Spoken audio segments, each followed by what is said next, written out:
साथीहरू दुधेको हिमपाइप ब्रिज चाहिँ यस्तो छ हालत हो। বয়স মাত্র ৮ মাস, তাতেই ভেসে গিয়েছে প্রাক্তন মুখ্যমন্ত্রী মমতা বন্দ্যোপাধ্যায়ের আমলে তৈরি দুধিয়া সেতু। তার ফলে বর্তমানে শিলিগুড়ি ও মিরিকের সরাসরি যোগাযোগ বন্ধ হয়ে গিয়েছে। বর্ষার প্রথম ভারী বৃষ্টিতে সেতু ভেসে যাওয়ার ঘটনায় স্বাভাবিকভাবেই প্রশ্ন তো উঠেছেই। অনেকেই আবার মনে করছেন সেতু তৈরিতে কোনো গলদ ছিল। এই নিয়ে এবার অ্যাকশন মোডে শুভেন্দু অধিকারী সরকার। দুধিয়া সেতু তৈরিতে কাটমানি যোগ রয়েছে কিনা তা খতিয়ে দেখা হবে বলেই জানিয়ে দিলেন মুখ্যমন্ত্রী শুভেন্দু অধিকারী। শুক্রবার নবান্নে সাংবাদিক বৈঠক করে সে কথা জানান তিনি। তবে আপাতত যত তাড়াতাড়ি সম্ভব অস্থায়ী সেতু মেরামতির কাজ করাই লক্ষ্য রাজ্য সরকারের।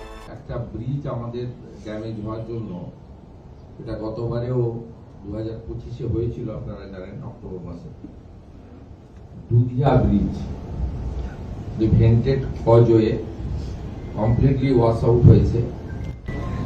এর ফলে আমাদের ডাইভারশন করতে হচ্ছে। সেখানে কাটমানি ছিল কিনা, গুণগত মান ছিল কিনা, সেগুলো আমাদের বিচার্য বিষয়ের মধ্যে পরে থাকবে, কিন্তু এখন গুরুত্বপূর্ণ রাস্তা রেস্টোরেশনটা আগে। আমরা সেই জন্য ওখানে পিডব্লিউডি কে কাজে লাগিয়ে দিয়েছি। পাহাড়ে 240 মিলিমিটার বৃষ্টি। গত কয়েকদিন ধরেই মুষলধারে চলছিল বৃষ্টি। বৃহস্পতিবার থেকেই ফুঁসছিল বালাসন নদী। শুক্রবার সকালের মধ্যেই পাহাড় এবং সংলগ্ন সমতল এলাকা জুড়ে প্রায় 200 মিলিমিটার বৃষ্টিপাত রেকর্ড করা হয়।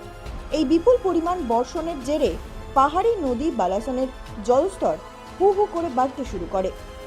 রাতে মহানন্দার ফুলবাড়ি ব্যারেজের গেট খুলে দেওয়া হয়। ক্রমশ জলস্তর বাড়তে থাকে বালাসনে। আশঙ্কা সত্যি করে ভেসে যায় অস্থায়ী দুধিয়া সেতু। শিলিগুড়ি থেকে মিরিক যোগাযোগ বন্ধ। বালাসনের সেতু বিপর্যয়ে কাটমানির গন্ধ। মুখ্যমন্ত্রী জানান, উত্তরবঙ্গ বিশেষ করে কার্শিয়াংয়ের পাহাড়ি অঞ্চলে বৃহস্পতিবার রাত থেকে প্রবল বর্ষণ শুরু হয়েছে। এই অতিরিক্ত বৃষ্টি মিরিক ব্লক, লেবং ও মংপো সহ বিস্তীর্ণ এলাকা ব্যাপক ক্ষয়ক্ষতি ডেকে এনেছে। শিলিগুড়ি পুর নিগম এলাকাতেও ক্ষয়ক্ষতির খবর মিলেছে।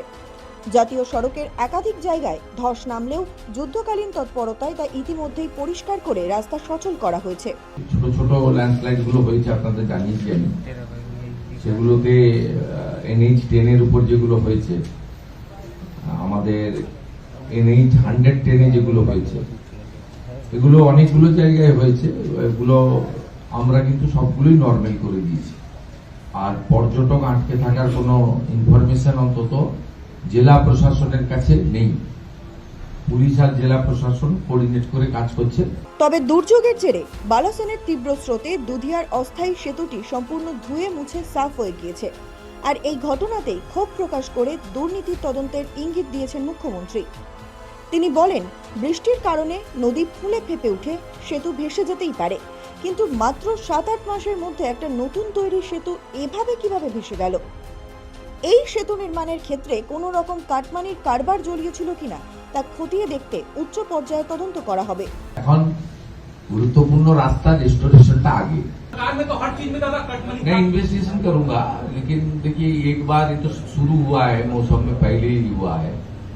इसमें शुरू से ही ये सब तो हो रहा है। पहले तो प्राथमिकता है नॉर्मल, उसका बाद जो इंजीनियरिंग सेल है, जो इंजीनियर हुआ, डिप्यूट हुआ है, उसका डिजाइन कैसे हुआ, एजेंसी, वो एजेंसी को ही करना पड़ेगा। उसका साथ तो सरकार का एग्रीमेंट भी है, उसको ही रिपेयर करना पड़ेगा। बाकी तो मेजर लेने के लिए हम लोग का पास वक्त है। अभी वो लाइन को, रोड को रेस्टोरेशन करना ही हम लोग का प्राथमिकता। দুর্যোগের মধ্যে আলিপুরদুয়ারের একটি চা বাগানে বৃষ্টিতে 4 বছরের শিশুর মর্মান্তিক মৃত্যু হয়েছে। এই ঘটনায় গভীর শোক প্রকাশ করে রাজ্য সরকারের পক্ষ থেকে নিহতের পরিবারকে 4 লক্ষ টাকা ক্ষতিপূরণ দেওয়ার ব্যবস্থা করা হয়েছে। আগামী 2 দিন ওইসব এলাকায় আপনার রেড সিগন্যাল রয়েছে। আর এই যে বৃষ্টি গতকাল রাত্রি থেকে যেটা হয়েছে, তাতে ক্যাজুয়ালিটি একটা হয়েছে আমাদের ওখানে। সেটা আমাদের আলিপুরদুয়ারে আমাদের পক্ষ থেকে, জেলা প্রশাসনের পক্ষ থেকে পরিবারকে অর্থনৈতিকভাবে মৃত্যুর তো ক্ষতিপূরণ হয় না, আমরা আমাদের সরকারের পক্ষ থেকে 4 লক্ষ টাকার ক্ষতিপূরণ তাদের পরিবারে দেওয়ার ব্যবস্থা করেছি। আপাতত ওই রুটে যোগাযোগ ব্যবস্থা স্বাভাবিক করতে পূর্ত দপ্তর ইতিমধ্যেই ময়দানে নেমে পড়েছে। নতুন করে যাতায়াত ব্যবস্থা গড়ে তুলতে 4 থেকে 5 দিন সময় লাগবে, যার জন্য প্রয়োজনীয় অর্থও বরাদ্দ করেছে রাজ্য।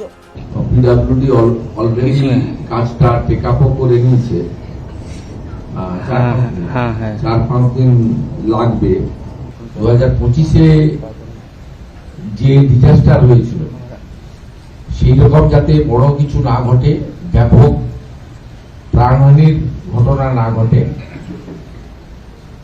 মানুষ বাস্তুচ্যুত না হয়, এর জন্য আমরা আগাম কিছু ব্যবস্থা নিয়েছি। 2025 সালের বিপর্যয়ের অভিজ্ঞতা থেকে শিক্ষা নিয়ে এবার আগে ভাগেই কিছু সুরক্ষামূলক ব্যবস্থা নেওয়া হয়েছিল। পাশাপাশি পাহাড়ে এবার ভূমিধস মোকাবিলায় একটি অত্যাধুনিক অ্যালার্ট সিস্টেম চালু করারও চূড়ান্ত সিদ্ধান্ত নিয়েছে সরকার। আর্থিক বরাদ্দের ক্ষেত্রে বিপর্যয় মোকাবিলাকে সর্বোচ্চ অগ্রাধিকার দেওয়া হবে। সৌভিক সান্যাল ও সানি রায়ের রিপোর্ট, সময় কলকাতা।